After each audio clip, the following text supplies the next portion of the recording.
Hello everyone, welcome back to the channel with another episode in bWAPP series. In today's video, we are going to solve bWAPP, reflect, XSS, AJAX, XML. This is a very interesting challenge which can help us understand a lot of important cybersecurity technologies and concepts. As you know, when we do a normal reflect XSS attack, we will put or use a payload, something like this one, and then we can immediately get a pop-up. However, in this challenge, we'll be dealing with, or the application uses AJAX. AJAX, I have already touched these concepts and technologies in the previous video. AJAX is a developer's dream because we can read the data from web server after the page has loaded, update a web page without reloading the page. Okay, and also will involve XML. The returned response from the server will be in the format of XML. Possibly you do not know what I'm talking about now. You will know it in full detail when we get there. Before we go ahead, if you don't mind, please subscribe to my channel and give this video a thumbs up. It really helps the channel grow. So let me go back to the convenience, and first of all, we need to log in to the bWAPP. So here, I think, let me log out and log in again. So then we can start from scratch. A bug. The first is to choose the bug or the module, what we are going to do in today's video. Would be, yes, this one. This one is very similar to this bug. Both uses AJAX technology. Okay. So now let me click hack button. So here we can search for movie, and we do not see the button like submit. So this is a very good indicator that the web application, this application is using AJAX. Okay. Later we can confirm by using the developer tool of a browser. So now we can, for example, input anything like a hello. Our input is reflect on the page immediately. So this is another indicator that the application exists.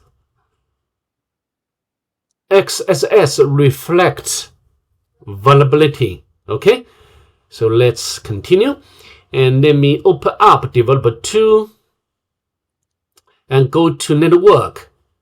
So here you can see, we do not input anything now after hello.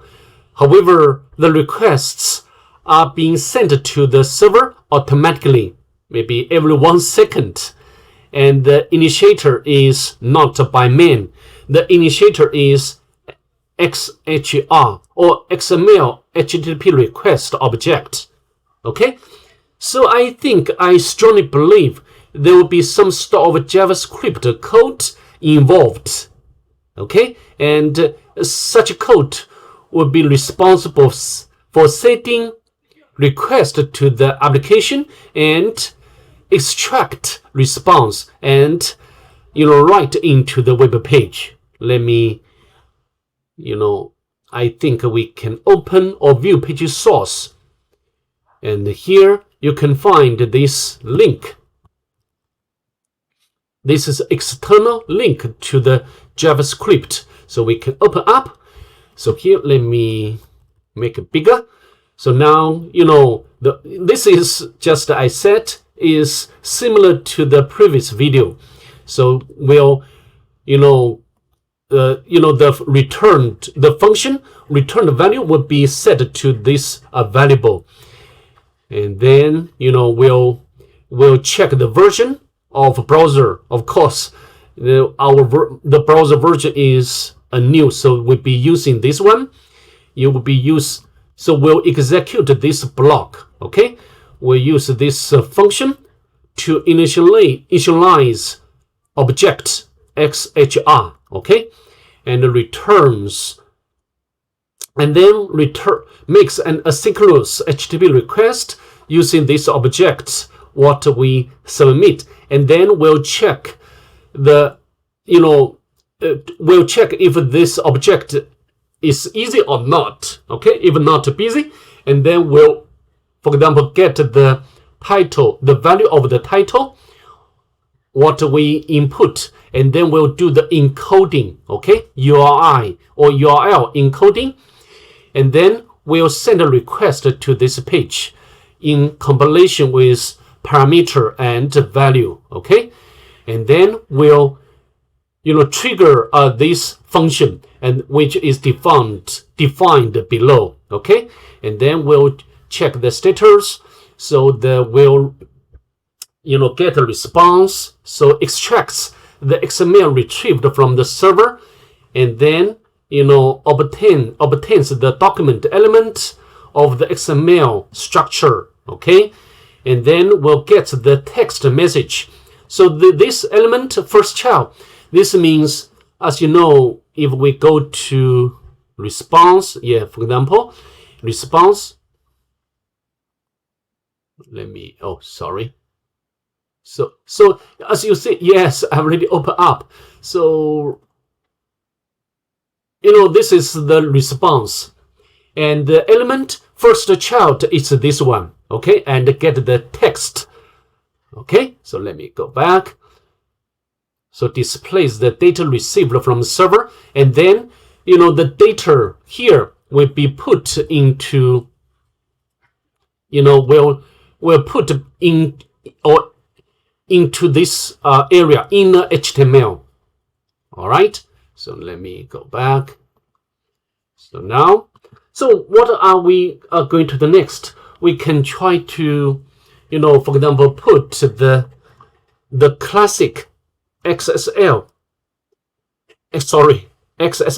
payload. For example, I like to copy, this payload.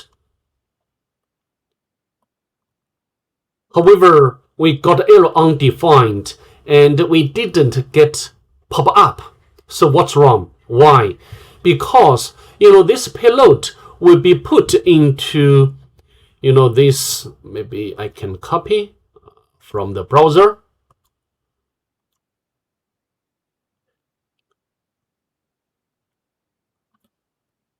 So now, of course, this is the element, the root element, and we can copy. And now XML parser or XML will view this. Maybe I can make it more organized.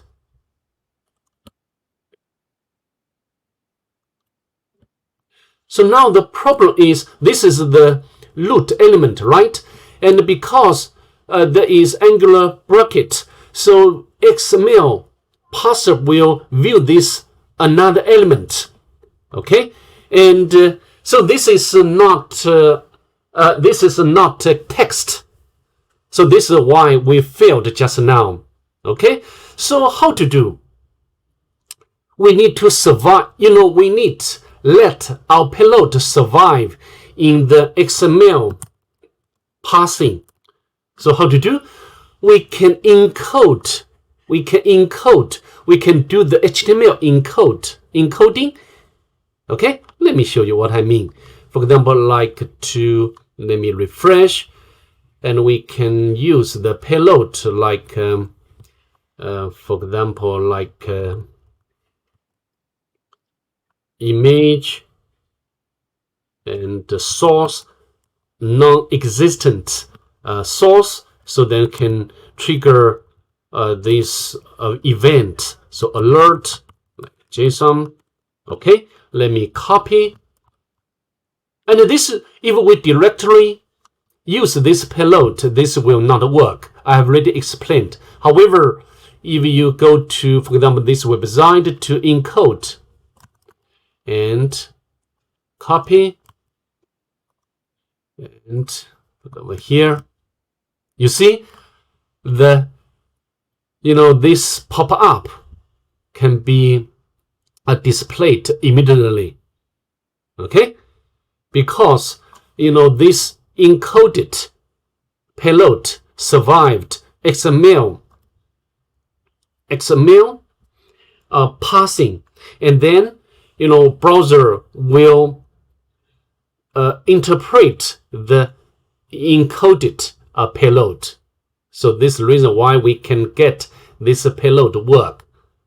Okay, so with that being said, that's pretty much it. I'd like to see you in the next one. Bye. Have a good day. Please. Peace.